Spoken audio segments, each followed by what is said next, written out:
So you signed up to take this blood sugar balancing course. Shall we get into what that actually means? Do you mean, Luca, that I need to shove candy bars in my blood? No. Do I need to worry about this if I don't even eat any candy or sugar, if I'm eating sugar-free everything? Yeah, you do need to talk about this because this is one of the key pieces and cornerstones to supporting the entire body and keeping well. Glucose matters for everyone. Blood sugar balancing is not just for type 1 diabetics. It is also not just for type 2 diabetics. Blood sugar balancing is not reserved for those who only eat candy.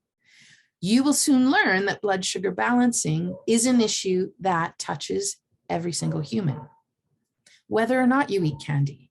You may have blood sugar balancing issues, even though you're eating really well. I know. It's not necessarily your fault either. I dare say it is from a place of survival and your body making do with something that's not quite right on the outside.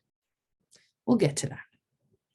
So glucose matters for everyone. What exactly is glucose? Well, glucose is from carbohydrates, specifically from sugars that we consume. Glucose is the very simple single molecule sugar that our body utilizes for different things in the body. It is the main source of fuel for many different parts from your brain. It is the preferred source of fuel. Maybe we should say main source of fuel unless you're in ketosis. That's a whole other class, by the way. But it is the preferred source of fuel for your brain, for your eyes, your retina to work. It is the preferred source of fuel for energy. Anything that requires an energetic output. Piecing together this class took glucose. Raising my hand takes glucose. Chasing the dog who's chasing the mailman, he isn't. He's in the house, he's fine. But if that one time he did get out, I needed a lot of glucose for that burst of energy to save the mailman from my very angry dog. He was fine, by the way. The mailman was not fazed, thankfully. You also need glucose to convert specific hormones and to make certain hormones.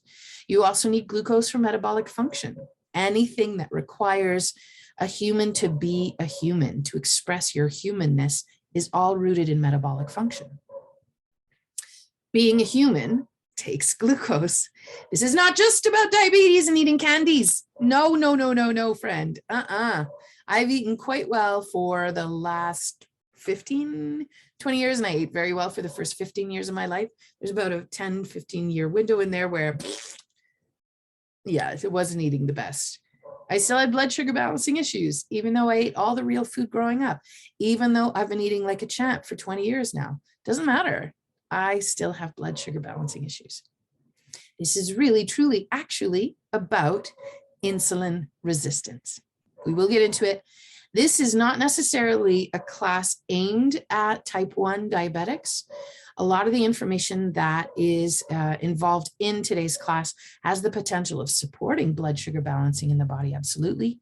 But if you yourself are working through a diagnosis of type 1 diabetes, I am not the practitioner for you specifically. This is really general well-being in order to help improve that insulin resistance piece. When we're talking about type 1 diabetes, there is a hampered ability to actually make insulin in the first place. Type 2 diabetes is where your cells can't hear insulin working. So there are two very different scenarios. If you find yourself in the camp of type 1 diabetes, you can certainly follow some of the food ideas that we present, but it's going to be very different for each person based on your own biochemistry. If that's you, hit me up. I have practitioners I can connect you with who will be well-versed in being able to help you at that level.